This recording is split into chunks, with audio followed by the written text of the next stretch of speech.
Добрый день, дорогие ребята! Я рада видеть вас на уроке русского языка.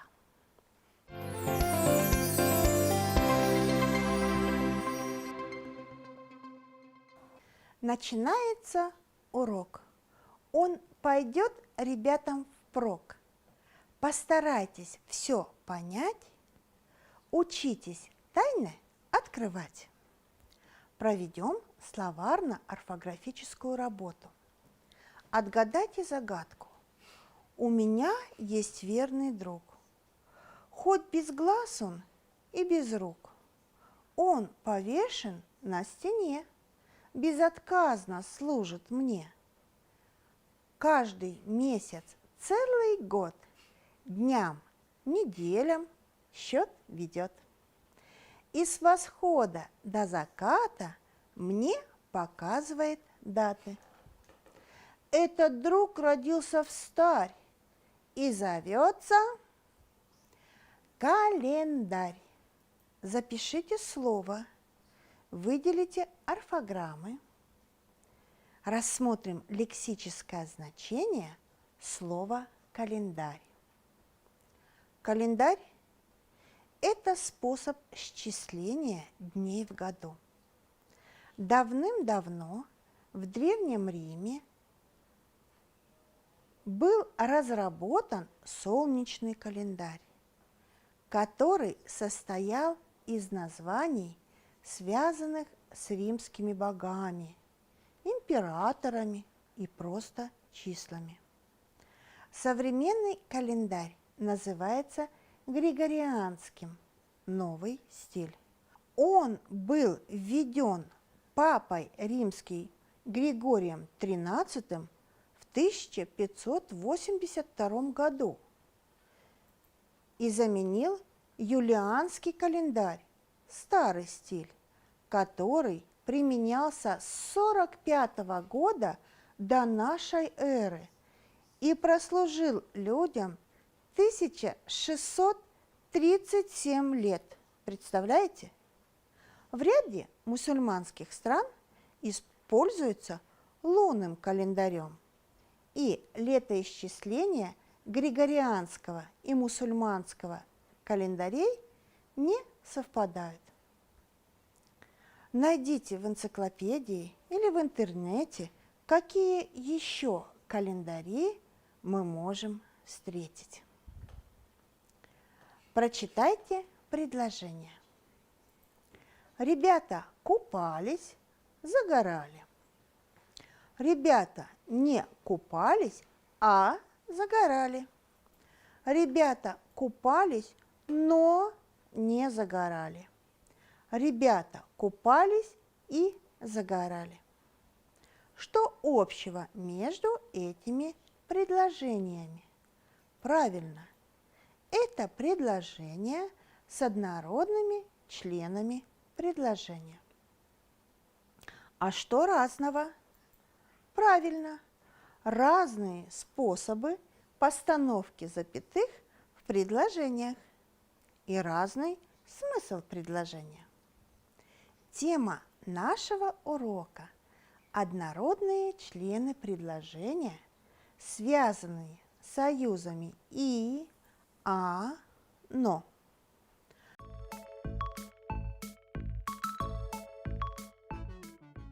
На уроке мы с вами углубим знания о связях между однородными членами предложения. Познакомимся с расстановкой знаков препинания между однородными членами, соединенными союзами и, а, но. Вспоминаем то, что знаем. Какие члены предложения называются однородными? Однородными называются такие члены предложения, которые отвечают на один и тот же вопрос и являются одним и тем же членом предложения, относятся к одному и тому же члену предложения и произносится с интонацией перечисления. Какими членами предложения могут быть однородные члены? Однородными могут быть как главные, так и второстепенные члены предложения. Как связаны между собой однородные члены предложения? Однородные члены предложения связаны между собой интонацией перечисления или при помощи союзов «и», «а», «но». Как отделяются друг от друга однородные члены на письме? Когда между однородными членами ставится запятая.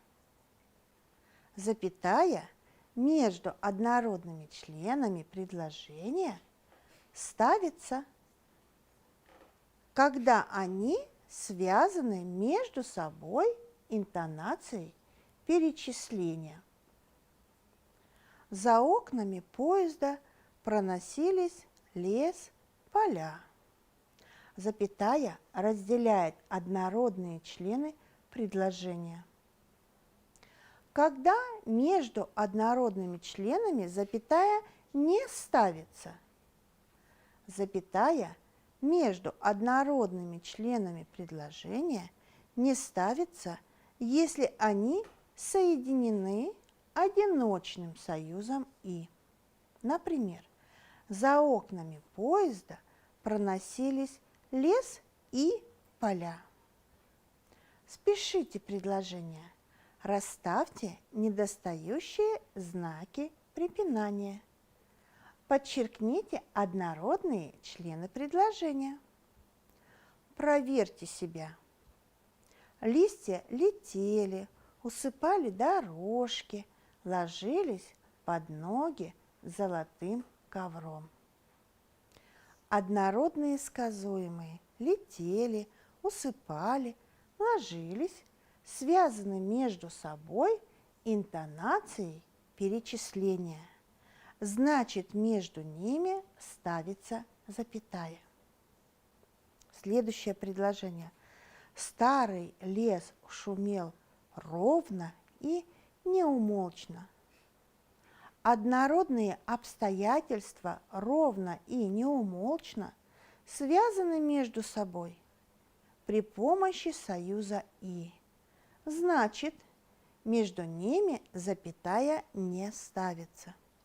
Запомните, между однородными членами перед союзами «а», «но» всегда ставится запятая во всех случаях.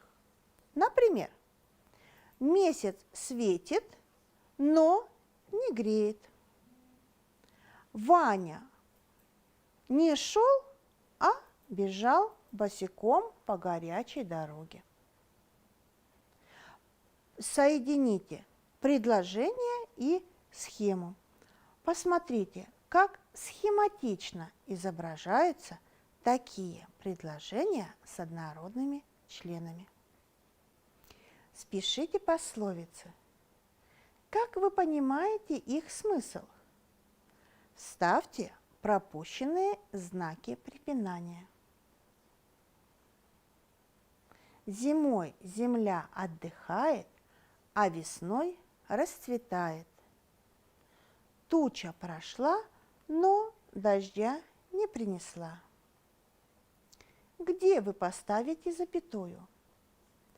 Перед какими союзами всегда ставится запятая? Правильно, перед союзами «а», «но». Давайте выполним такое задание. Подберите союзы по смыслу. Обозначьте однородные члены предложения. Проверьте себя. Любит кошка рыбку, но в воду лезть не хочет. Надо умываться по утрам и вечерам. Летучая мышь днем спит, а ночью летает. Мальчик был очень слабый, но смелый. Как не ошибиться в постановке запятой в предложении с однородными членами? Составим алгоритм постановки запятой. Первое. Убедитесь в том, что в предложении есть однородные члены. Второе. Смотрим, как соединены однородные члены. С помощью союзов или без. Если без, то ставим запятые между однородными членами. Если есть союзы, то перед союзами «а», «но» запятая ставится всегда. Если союз «и», то смотрим, одиночный он или повторяющийся. Если союз «и» повторяется, запятую ставим, начиная со второго союза «и». Проверяю написанное.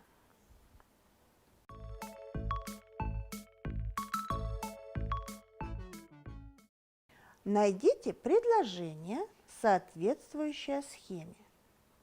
Вставьте подходящие по смыслу союзы «а», «но», «и» расставьте, где нужно, запятые. Этот путь будет длинным, трудным, интересным. Ветер загудел, затрещал, сорвал крышу сарая. Дождь прошел, землю не напоил. На смелого собака лает, трусливо кусает. Запишите, проверьте себя.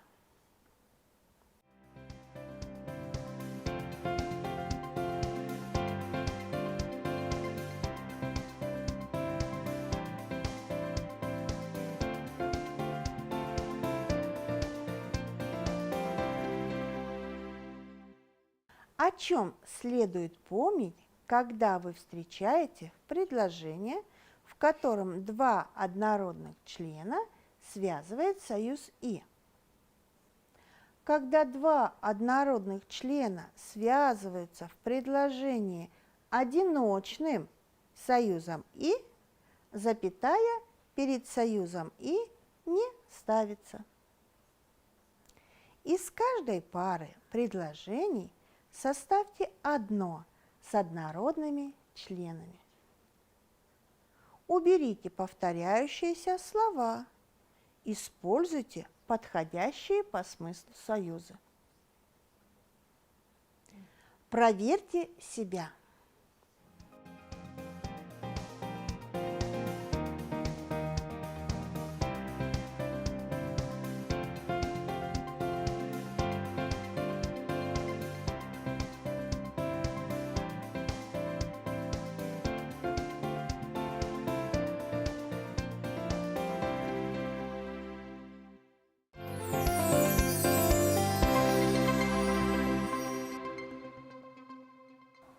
Спасибо, ребята! Вы хорошо поработали. Подведем итоги. Однородные члены предложения могут быть связаны между собой интонацией перечисления и союзами «и», «а», «но». Если однородные члены связаны интонацией перечисления без союзов, то запятая между ними ставится. Если два однородных члена связываются в предложении одиночным союзом «и», запятая между ними не ставится. Между однородными членами перед союзами «а», «но» всегда ставится запятая. Оцените уровень своей успешности. Закончите предложение. я знаю, я умею, я испытывал затруднения. На этом наш урок закончен. До свидания, до новых встреч!